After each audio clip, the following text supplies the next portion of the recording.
ऐसे आप सभी लोग उम्मीद करता हूँ अच्छी होंगे।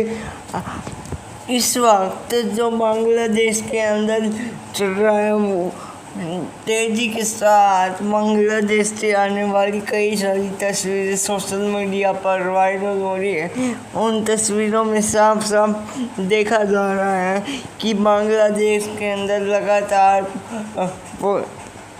दंगे हो रहे हैं और लगातार पुलिस की तरफ से लाठीचार्ज आम पब्लिक के ऊपर किए जा रहे हैं। और हम ये आपको बताते चलें कि लगातार कई शहर कई जगहों को तो जलाने तक की भी तस्वीरें सामने आ रही हैं जो और ये तक दावा किया जा रहा है जो बांग्लादेश की मौजूदा प्रधानमंत्री है यानी शेख हसीना, उनके महल यानी घर को भी चारों तरफ से घेर लिया गया। वहाँ पर कुछ लोग तो अंदर ही घुस गए और अंदर घुसकर कोई तो फ़ोन चलाने लगा, कोई किचन में घुस गया। यहाँ तक कि मौजूदा प्रधानमंत्री शेख हसीना का तो अपने ही देश छोड़कर हेलीकॉप्टर में भागना पड़ा। वो लगातार इंडिया की और ये हेलीकॉप्टर लैंड हुआ जा कर के इंडिया की तरफ। आज भी इंडिया में शेख हसीना को इंडिया की ही सदस्य माना जाता है। और हम आपको बताते चलें कि ये सब कुछ जो कुछ भी लगातार इंडिया की बांग्लादेश की तरफ से चल रहा है, बांग्लादेश में जब ये सब कुछ हो रहा है हॉस्पिटल के अंदर और ये सब कुछ जो चल रहा है, इसका जिम्मेदार कहीं ना कहीं वहाँ की मौजूदा गवर्नमेंट यानी शेख हसीना की पार्टी भी है। जो अगर बात करें इनके इतिहास की तो लगातार 2014 तक की बड़े लंबे वक्त कई सारे इलेक्शन भी इन्होंने हारे, लेकिन ज़्यादातर इलेक्शनों में इन्होंने हारे लेकिन ज़्यादातर इलेक्शनों में जीत हासिल हुई। और एक इलेक्शन तो ऐसा था जिसके बाद कोई भी इन्हें बांग्लादेश की गद्दी से नहीं हटा सका और ये बांग्लादेश की गद्दी पर ऐसी बैठी है कि ज़रा बराबर भी इनको कोई हिला तक नहीं सका था।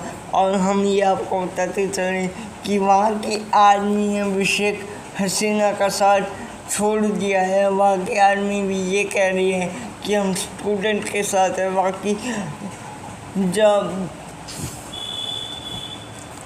जब बांग्लादेश ने पाकिस्तान से आज़ादी हासिल की तब इनके फादर इनकी जो मौजूदा पार्टी है उसके लीडर हुआ करते थे और इनकी फादर की मौत के बाद इनको इसकी पार्टी का सदस्य बना लिया गया। लगातार फिर इन्होंने अपनी मेहनत और होशियारी से लगातार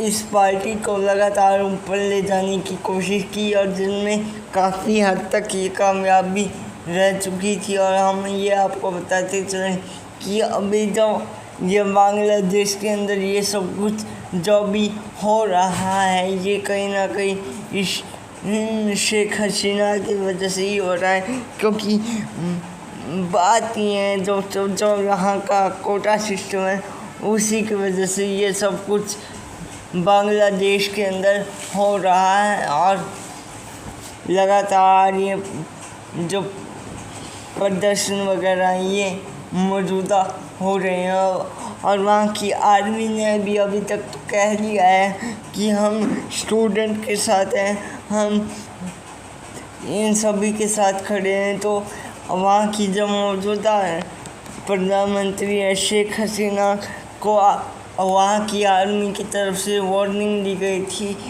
कि वो जल्द से जल्द अपना इस्तीफ़ा दें और बांग्लादेश से बाहर हो जाए, यानी बांग्लादेश से बाहर निकल जाए। इसलिए वो फ़ौरन हेलीकॉप्टर में बैठकर भागते हुए, जब वो हेलीकॉप्टर में बैठ रही थी तब वो लोगों की भीड़ उन्हें मारने के लिए आने वाली थी। वो मूर्ति पर चढ़ गई लेकिन बचकर निकलने में कामयाब हो गई और ये हेलीकॉप्टर लैंड हुआ हमारा इंडिया के अंदर।